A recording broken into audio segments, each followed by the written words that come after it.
possibly lift the championship trophy. I would say right now it would be someone from the ACC, the Big 12, or maybe even Gonzaga if you're looking at someone from outside of those two conferences. But right now, the Big 10 is decent, but I don't think there's really a team that stands out. And what about the Pac-12, Tom? We could only have a year where only one team from the Pac-12 gets to the NCAA tournament this year. That's the tournament automatic bid. Yeah, absolutely, and we certainly look at Kansas and Texas Tech out there, but one of the other teams in the SEC is Tennessee. Tennessee, the Volunteers have certainly stepped up to number one over Duke, and I don't know that anybody would have. I mean, I think everybody thought Duke was going to be in the top five, but for them to slip down to number two in both polls under Tennessee, I just think that we're starting to see a swing with the Volunteers. Obviously, much better basketball than a football team, but here we go with the SEC again. Yeah, but can they beat Kentucky at Rupp Arena? Because that's the test for them today. I'm not convinced they could do that. No, you're absolutely right, and we'll see where it could. And there again, that's another team that I love to hate. Being an IU guy is UK. Let's break down the top 10, if you will. Tennessee, Duke, Gonzaga, Virginia, Kentucky, Michigan, Nevada, North Carolina, Houston, Marquette, and then the other in the number 11 slot is another Big Ten team of Michigan State. As we look at that field and we begin to develop our picture or begin to read the tea leaves going into March, I think still we want to look at the top seeds still being Tennessee, Duke, Gonzaga, and Virginia. Again, we don't know where Kentucky's going to end up. A big game today against Tennessee and Rupp. But at the moment, if we were to read into the tea leaves, really the top seed teams are right in front of us in the top four lineups. The question in my mind is, how is the committee going to handle Nevada? Because they loaded a lot of their non-conference games against the Pac-12, which has been abysmal this year. So how badly is Nevada going to get penalized? I think they were not even a top 16 seed in the preview draw in the S-curve this past Saturday, even though they're a top 10 team. Now, granted, those polls don't mean anything in the ultimate picture, but I think that's the question in my mind. How bad is a team like Nevada going to be penalized? Marquette with Big East is a little bit of a conundrum as well. I'll be curious to see how they get handled with the draw. I think obviously they're in the tournament at this point. And the same goes for Houston with what I would say is a weak American Athletic Conference when, the top contenders outside of them to get a bid at this point at large are Cincinnati and Central Florida, teams that I think have a weak case at best. Here's one of the things that I'm looking at as far as where things have happened throughout the season. And if we look at last year about this time, there's two teams that I've looked at that have basically did a swap-a-roo, and that's Kansas and Tennessee. Obviously, Tennessee is at the number one slot. Around about this time last year, we were looking at Kansas as the number one slot. Kansas came in being very, very strong. But it seems like Kansas is on some sort of a slippery slope, and it just seems like the Jayhawks and the Volunteers have just did a swap-a-roo in a year's time. Kansas, I still think, is potent. I just think the question is, though, are they really that good outside of Fog Island Fieldhouse? And you ask the same thing about Duke when they play outside of Cameron Indoor. I think Duke has proven their case that they are legit this year. Kansas has had a few slip-ups and near close calls away from home, and I think that does not bode well for them when they get to the NCAA tournament, especially considering they have a long history of first-round, second-round early exits when they've been a high seed. So at that point, if I were a Kansas fan, I'd be a little bit concerned about what's been going on lately, looking ahead to the NCAA tournament based on what I've seen away from Fog Island Fieldhouse.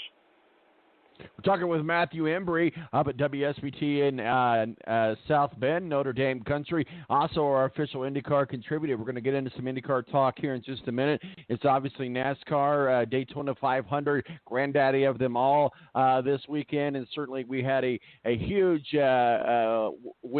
finish, I guess, last week kind of in the rain in Daytona with the huge wreck at the end of that. And we're going to be talking with Steve Wilson toward the end of the show. But I want to get into into some of today's game.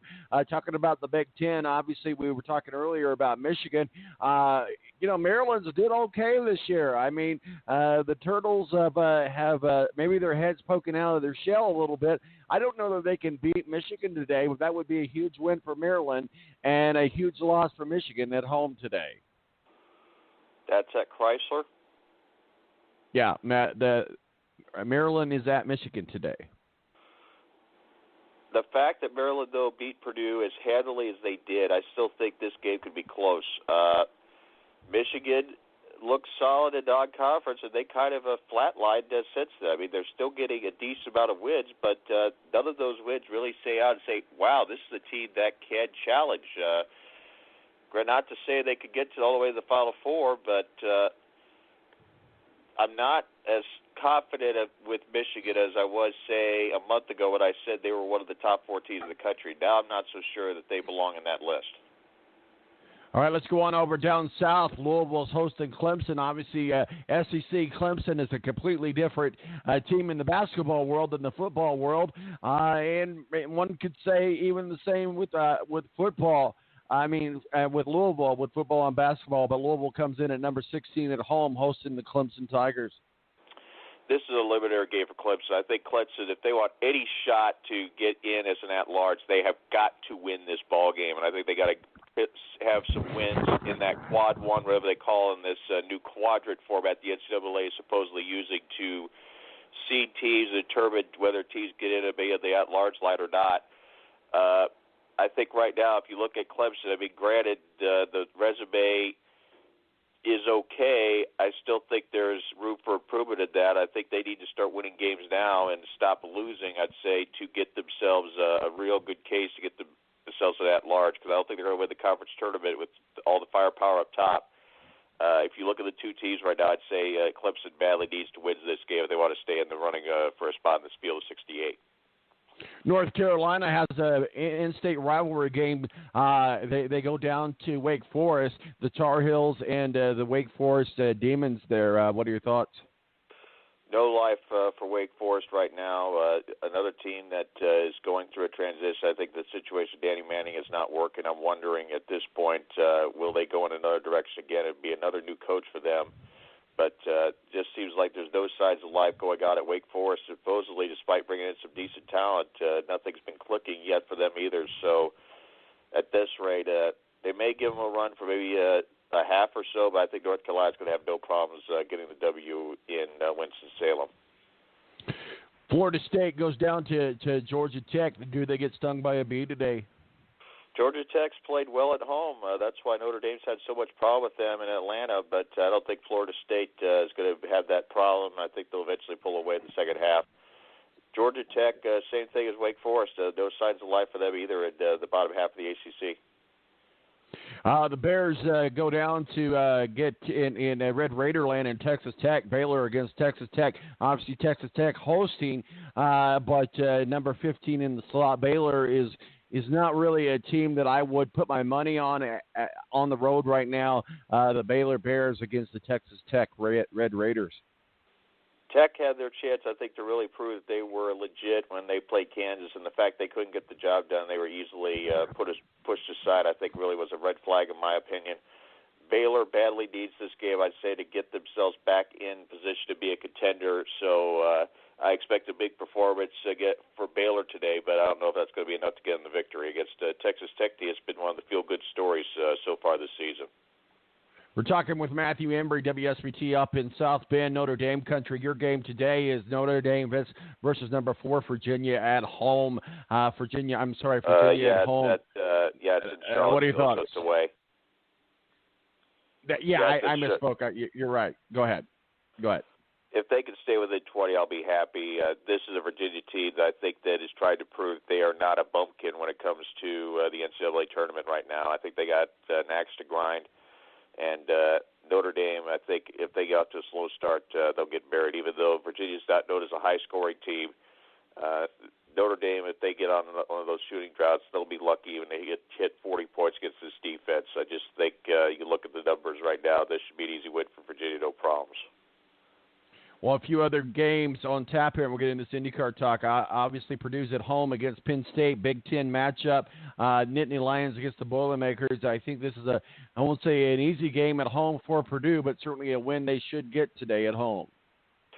After the loss to Maryland, they need to start winning to get themselves in contention, because I think they have a potential. If they can run the table, they can get to the 2 line and give themselves a decent draw in the NCAA tournament. Right now, if they keep losing, they're going to lose that position and really control their own destiny, because I think the perfect scenario for them would be a scenario where they end up in that South Regional in Louisville.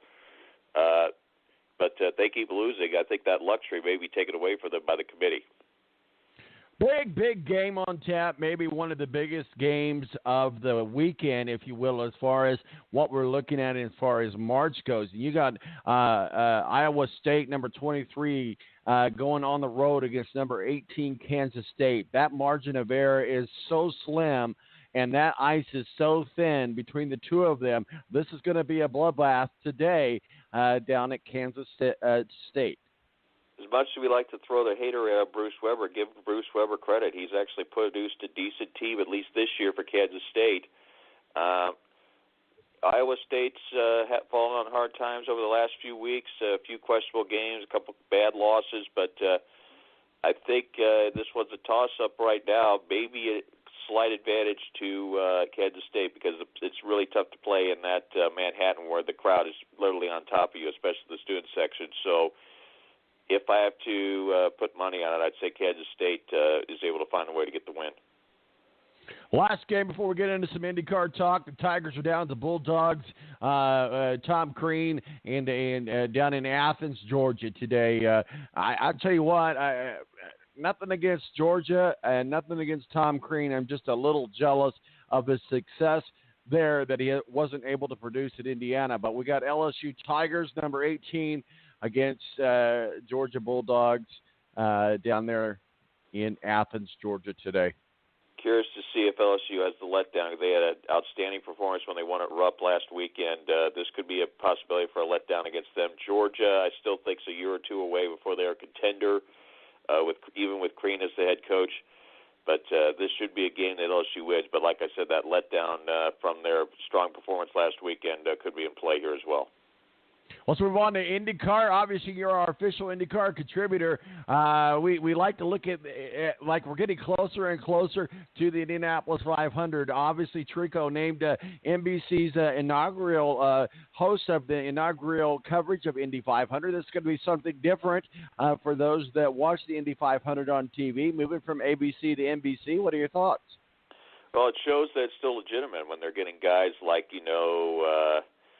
for instance, when they had Al Michaels as the host in the late 90s, early 2000s, or they had Brett Musburger in the late 2000s, early 2010s as the host, I think that says that the companies, even though the ratings would tell you otherwise, I think Indy's still a big deal. They have Tirico.